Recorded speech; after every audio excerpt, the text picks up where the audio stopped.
Hello Japan disc golfers, I'm here at Toda Disc Golf Course, checking out this actually pretty fantastic course. It is a shared property with a golf course. It's kind of a short range casual course. You can see some of the flags around, those are for the golf tees. And most of the tees overlap with the golf course, so you need to kind of watch out for players. But as you can see, there's nobody here on a Friday, so if you come on a weekday, it's going to probably be empty. If you come on a weekend, probably not that many people. One thing I've noticed is it's entirely wet, which has been true for the whole week I've been in Nasu. It's always raining, so bring a towel with you if you come here, or everything's going to be very wet. I don't recommend sandals. You're going to be very wet. I'm about to put on some regular shoes to start my round. I played a practice round earlier. Fairly simple course, very easy, but there is dangerous OB. The course wraps around this little tree area in the back, and there are a few times where you can find yourself in those trees and you are in trouble. You might lose your disc. You'll definitely be scrambling to get a disc out of there if you want to try. And depending on the season, there's also a water area in the middle, but you're not going to find yourself too close to it unless you do something really wild. So my recommendation is come out here and play this course, especially if you're in Nasu. It is a really nice, well-maintained course. The grass is perfect. The weather's great. It's going to be a little cooler than the Tokyo, Kanagawa area. Right now it's 30 degrees, 29 degrees, quite nice. Yeah. So check us out, it's Rising Sun Discs. We are maybe Japan's largest disc golf company. We're trying to grow the sport, provide discs to players, share information about courses, invite people out to courses and play together. So check us out, risingsundisc.com. Thanks very much. So to get started on the course, hole 1 is, I think, the farthest hole. I just measured it. It's 114 meters. You will notice that the T signs here are doubly incorrect. Hole 1 is marked as 2, and that continues for the rest of the course. Everything is 1 higher. I think they eliminated a hole 1. The other thing is that it says 95 yards, which is not correct at all. It is 114 meters, give or take a meter.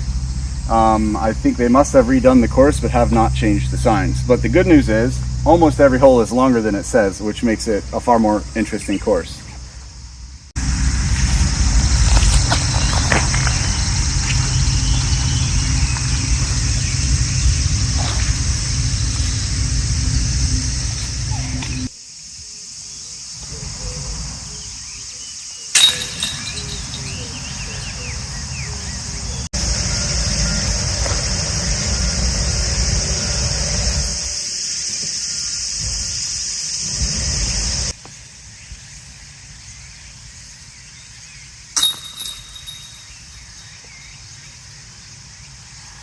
We're at hole 3, which of course says 4. And this is another 115 meter shot. You can see that big tree all the way there. Right under it is the basket. It is a straight shot, but you do have this wall of trees on your left side. And depending on the season, right behind this tree is a lake or a pond. So if you try like a forehand or a lefty backhand, you're going to be at risk of getting over into that pond. If you try a right-hand hyzer, you might find yourself in this OB, and it's kind of blocked by this big tree here in the middle. So it is a very interesting shot. It's going to test your ability to just do a straight shot, or maybe a little bit of a turnover, just right down the line, and very aceable actually, only about 100 meter real distance because it's very downhill. So we'll see how I do.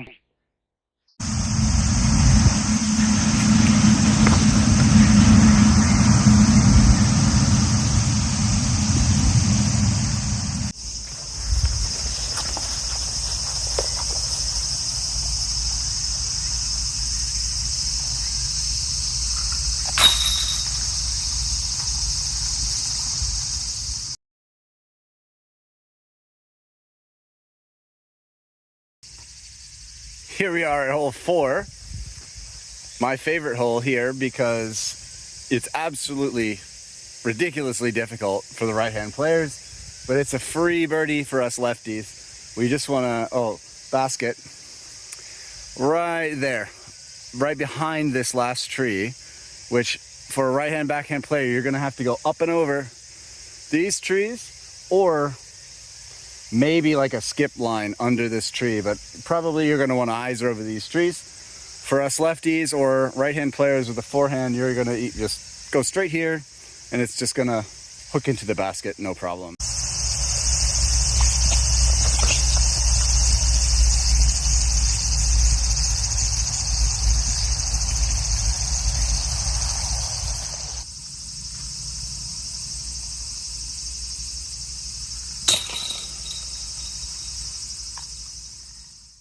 All right, we're here at hole number 5. And here at Toda Disc Golf Course, this is where things are gonna get a little bit boring, because you're just going to be finishing 3 more holes. It's a 7-hole course, and they're just wide open field shots. Kind of like hole number 1, but they're shorter range. So you're just going to be throwing putter approaches. So if you're not playing around, what I would do is just skip basket number 5 and just play for number 6. It's going to be more like 150 meters, a bit of a challenge.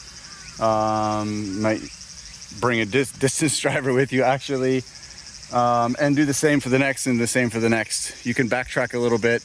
There's not, as you can see, anyone here, so it's not going to be a problem if there are not a lot of players around. But today we'll just play the normal course for the video, and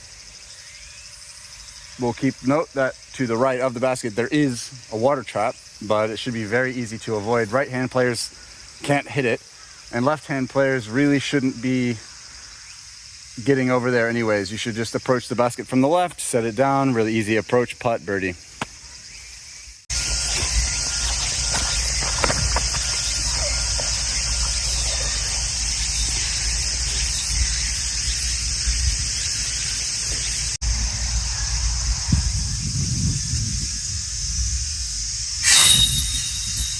Really easy approach, putt, birdie.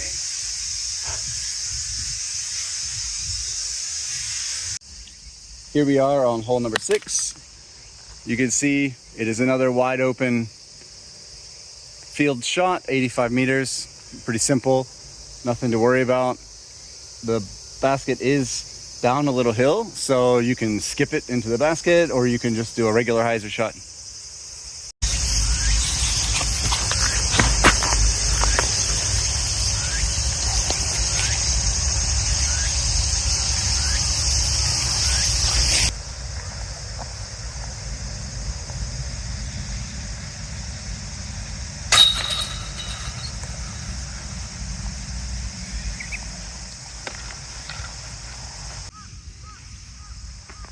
Hole number 7, the last hole, right there, pretty short, I think 50 meters.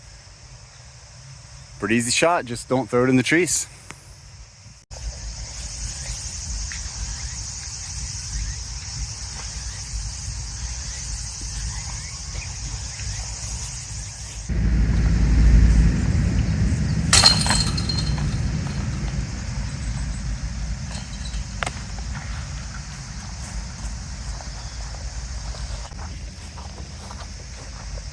Okay, so that wraps up the course. I'm going to do a quick review. I'm going to give it a 1 out of 5 on difficulty. This is a course anyone can play. Oh, no OB, no hazards. You're not going to lose discs. Distance is quite short. There's a few holes that are like 115 meters, which you can get to with a mid-range, maybe a fairway if you need to. You do not need a distance driver here on this course. In terms of maintenance, 5 out of 5. Fantastic. Everything is very well kept. The grass is, it is a golf course, so the grass is very nicely kept. Not a lot of insects. I haven't had a mosquito bite in 2 hours. The trees and everything are nicely trimmed, and like very, very nice experience. In terms of access, it is Nasu. So you're going to need a car to get here, but it is free parking. They have restrooms, drinks, also ball golf driving range if you'd like to practice that. And other than that, it is a bit of a drive, even if you're in nearby hotels, probably 15 to 30 minutes from the main area in Nasu. But aside from that, it's a fantastic course. Everyone should visit it. It's something beginners can come out here and just play the regular course. More advanced players can make their own tee pads and throw a little bit longer. There are a couple of trees out here, so you can get creative with that, and not a lot of people. So you can make your own course, no problems. Nobody's gonna mind. Lastly, I will just mention there is another disc golf course listed in Nasu, which is called Toa at Pure Cottages. It does not exist. You will find it all over the internet called Toa Disc Golf Course or Toa Pure Cottages Disc Golf Course. It does not exist. I went there in person earlier today. They explained to me that that has been closed down for many years. Most of the staff hadn't even heard of it. It was a tournament course set up a long time ago. Don't go there unless you just want a cottage, because that's all they have for you. Okay. Thanks very much for watching the video.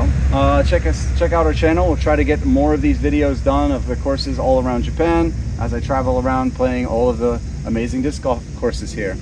So check us out on risingsundiscs.com if you need discs or bags, baskets, or other disc equipment. And we'll see you on the next course. Bye.